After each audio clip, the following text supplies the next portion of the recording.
안녕하세요. 네. 두 번째 강의 시작하겠습니다.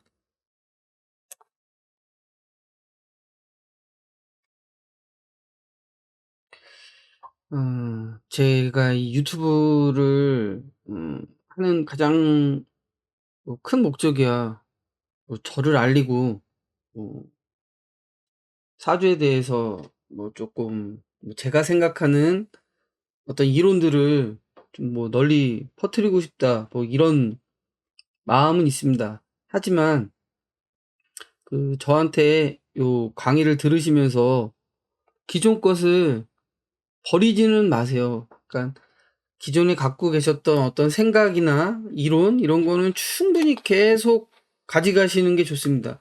그리고 제가 설명하는 어떤 이론들이 거기와 상충됐을 때 이게 맞는지 안 맞는지를 계속 비교를 한번 해 보세요. 그래서 제 말이 맞다 그러면 그걸 취하시는 거고, 혹시 제 말이 다 틀리다 이럴 때는 댓글 같은 데 좀 남겨 주십시오. 욕은 하지 말아 주시고요. 예, 그러지는 마시고요. 다들 성인이고 하시니까 그러지는 마시고, 어떤 의견 같은 거 이렇게 잘 남겨 놓으시고 하시면 제가 참고해서 그 명조에 대해서 다시 한번 공부를 해 보고 그렇게 하겠습니다. 그런데 이런 거는 좀 지양해 주십시오. 어떤 거냐면 우리 누가 있는데 명조가 어떻다. 근데 시를 모른다. 그런데 이거는 아닌 것 같다. 이런 말은 하지 말아 주십시오. 정확한 명조와 시까지 정확하게 아시는 분에 대한 어떤 이야기를 하시면 제가 그거는 한번 검토를 한번 해 보겠습니다.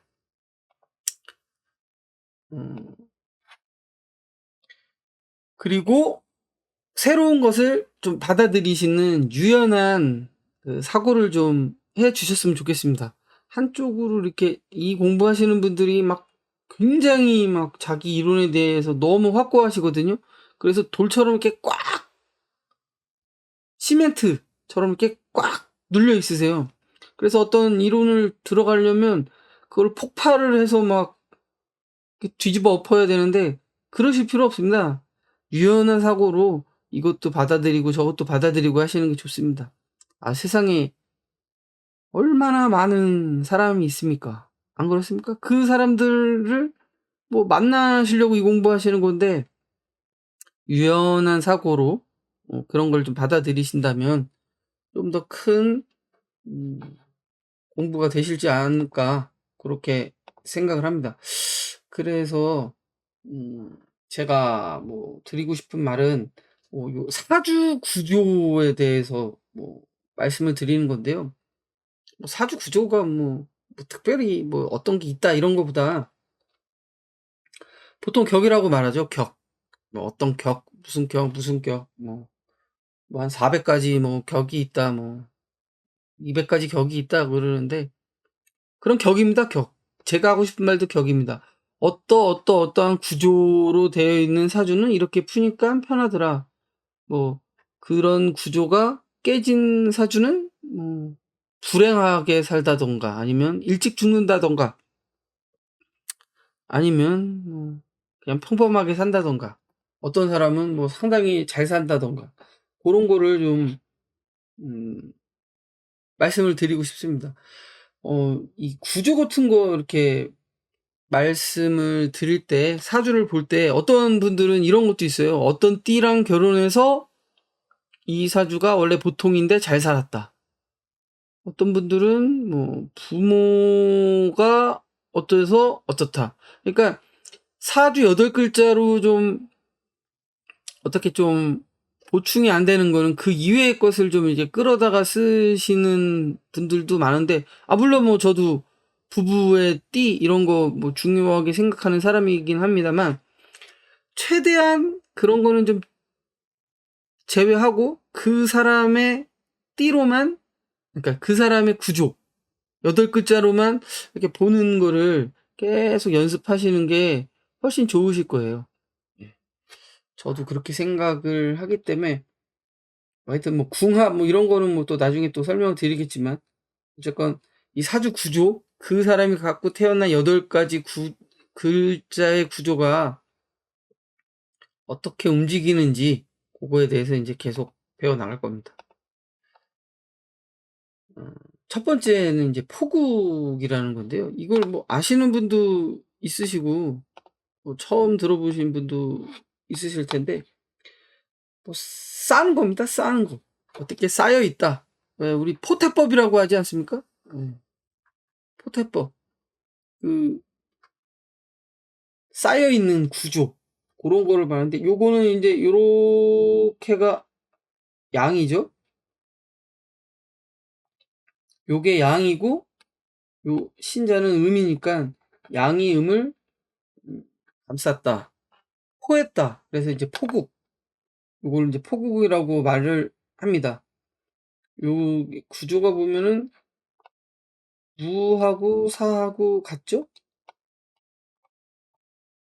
정하고 오하고 같습니다. 예. 그리고 이 무는 무와 연결이 되겠고요. 근데 갑은 동그랗게 남아있지 않습니까? 근데 이게 갑오가 자합이라고 해가지고 서로 이제 묶여 있습니다. 묶여 있기 때문에 이게 같은 세력이 됩니다. 원래대로 하면 얘가 관이기 때문에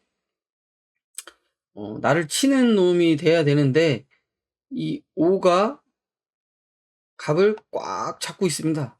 예. 그래서 이게 한 세력이 돼서, 요렇게 한 세력이 돼서 신자를 감싼다. 근데 이런 구조의 그 사주들이 상당히 잘 사는, 그러니까 아주 격이 높은 그런 분들이 있고요. 요 포국 구조가 잘못되면 깜빵을 간다던가 일찍 죽는다던가 그런 모습도 보일 수 있습니다. 이제 그런 것들을 이제 쭉쭉 이제 제가 업데이트하면서 계속해서 하나하나 설명을 한번 해보겠습니다. 특히 요 포국은요, 뭐 누가 먼저 했다, 뭐 누가 먼저 했다 이런 게 많이 있습니다. 근데 모르겠습니다. 뭐 누가 먼저 했는지 저는. 뭐 하여튼 그런 게 있다는 거 그거 알아주시면 되겠고요. 그다음에 뭐 생하는 구조. 이 생하는 구조는 뭐 여러분 뭐 다 아시겠죠. 가장 뭐 많이 보는 겁니다. 뭐 식신생제, 관인, 통명, 뭐 그런 게 다 생하는 구조죠. 내가 여기 있으면 뭐 요렇게 돼서 내가 관인 나 이렇게 해서 뭐 관을 써서 내가 뭐 흥할 수 있는 그런 구조. 요런 기존에 뭐 보셨던 그런 구조들인데, 인성은 뭐 여기 있고, 관은 뭐 여기에 위치해 있어서 나를 생기는 구조가 가장 그 일반적인 구조입니다. 식신생제 구조도 요런 구조를 따르면 식신생제로 뭐 큰 부를 얻을 수 있고 뭐 좋은 직업을 가질 수 있고 그렇게 된다고 보시면 되겠습니다. 그 다음으로 이제 보통 이제 제가 여기 그냥 격이라고 했는데요. 이 격은 다른 거 아닙니다. 요 지금 예문은 뭐 상관격 사주거든요. 그러니까 뭐 상관격 사주도 있겠고, 아까 저 뭐 생하는 구조에서 뭐 식신생제도 격이겠죠? 아니면 뭐 보통 우리가 말하는 편인격, 정인격, 뭐 이런 다 어떤 격들, 그 격들을 말하는 겁니다. 그런 사주들이, 또 아주 좋습니다. 근데 어떤 거는 삼각격 같이 보이는데 또 못 사는 사주도 있고, 뭐 편인격이다라고 생각했는데 뭐 아닌 사람들도 있고, 뭐 그런 거니까 그런 쪽에 대해서 또 이야기를 좀 계속 나누겠고요. 그 다음에 또 보는 게 이 제압 구조입니다. 제압 구조. 뭐 제압 구조 요거는 이제 명파 명리에서 이제 제가 이제 보면서 처음 접한 건데요. 어떤 그 세력이, 그러니까 음과 예, 음과 양이 있다. 그러면은 이 둘 중에 더 힘이 센 세력이, 이쪽이 더 세면 음이 양을 제압하고, 뭐 양이 더 세다 그러면 양이 음을 제압하는 이런 모습을 제압 구조라고 합니다. 그래서 그런 뭐 음과 양이 이렇게 나눠져서 하나의 세력을 이루어서 그쪽을 이제 크게 해서 뭐 우리가 이제 요 사주를 풀 때 도움이 되는 그런 구조거든요.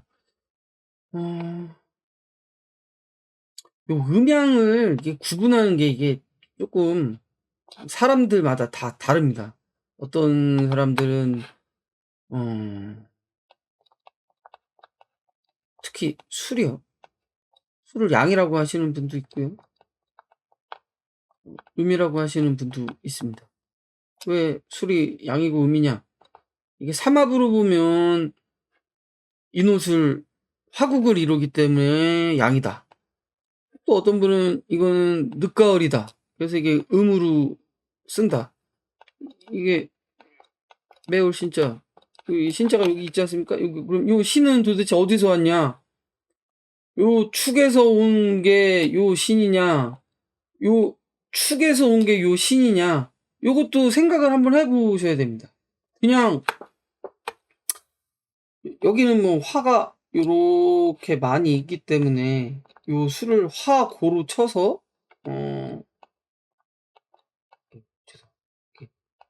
한자가 잘 써지지가 않네요. 그 화로 보고, 예, 요걸 화고로 봐서 요거를 양으로 보시고, 요 축에서 나간 요 신을 음으로 보는 거죠. 그러니까 여기서는 축에서 신이 나갔다고 보고, 요거를 병이 요렇게 잡고 있고, 나머지 양의 세력이 요 축을 꽉 눌러서 요게 축, 여기 그러니까 양인 고가 되겠죠? 요 세력, 금국을 꽉 잡아서 요 금국 아래는 뭐 개, 신, 여기 신자요? 네. 기, 요렇게 있으니까 요거를 한꺼번에 꽉 잡는다. 그러니까 이 안에 뭐 인성, 권력도 있고, 신이면 양인, 그렇죠? 양인도 있고, 이 개는 상관이니까 상관은 권력도 되고, 죄를 생하는 게 수니까 그 돈도 되겠죠. 그래서 이런 분들, 이런 사주를 만난다면 상당히 큰 사주가 되겠죠. 이게 국가 자리에 있는 축을 제압하는 거니까 뭐 상당히 큰 사주가 된다. 뭐 요렇게 보시면 됩니다. 이런 뭐 제가 지금 설명드린 요런 구조들을 가진 어떤 그 명조들을 계속 접하면서 이 명조들이 어떻게 서로 반응하는지, 그리고 제가 여기서 음과 양을 이렇게 나눴는데 어떨 때는 양으로 쓰고 어떨 때는 음으로 쓰는지, 왜 이게 제가 1강에서 설명드렸지만 변화입니다. 변화. 이게 고정되어 있는 게 아닙니다. 변화. 이게 가장 큰 키워드겠죠? 변한다. 모든 건 고정되어 있지 않고 변한다는 거를 머릿속에 항상 생각을 하시면서 이 공부를 하셔야 돼요. 그래서 술이 음이 될 수도 있고 양이 될 수도 있습니다. 네. 그렇게 될 수 있다는 거를 머릿속에 꼭 넣고 하십시오. 제가 선생이 없었습니다. 선생이 없다는 말이 뭐냐, 그냥 저 혼자 공부를 한 거거든요. 이 책 보고 저 책 보고 뭐 이 강의 듣고 저 강의 듣고. 그래서 제가 혼자 깨달은 어떤 것들이거든요. 뭐 저 같은 분들도 솔직히 많을 거예요. 예. 근데 그렇게 하셨는데 그게 뭐 널리 펼쳐지지 못하신 분도 있고 뭐 그 이론이 틀리셨던 분도 있고 저도 제 이론이 틀릴 수도 있다고 생각하지만 저는 뭐 맞다고 생각하고 이렇게 얘기를 하는 거니까요. 한번 이제 제 강의를 계속 들으시면서 음 저에 대한 평가를 좀 해 주셨으면 좋겠습니다. 그럼 오늘 강의는 여기까지 진행을 하겠습니다. 다음번부터는 이제 강의 하나하나에 대해서 인제 어떤 명조나 이런 뭐 제가 인제 드리고 싶은 거에 대한 그 포인트를 하나하면 딱 그 한 가지에 대해서만 설명드리겠습니다. 이번에는 개략적으로 얘기를 하는 거니까 1 강하고 2 강은 그냥 이렇게 그냥 좀 쭉 해서 설명을 드린 거고요. 다음부터는 한 가지 주제에 대해서 타이틀을 잡고 그렇게 강의를 진행하겠습니다. 그럼 감사합니다. 또 다음 시간에 또 뵙겠습니다.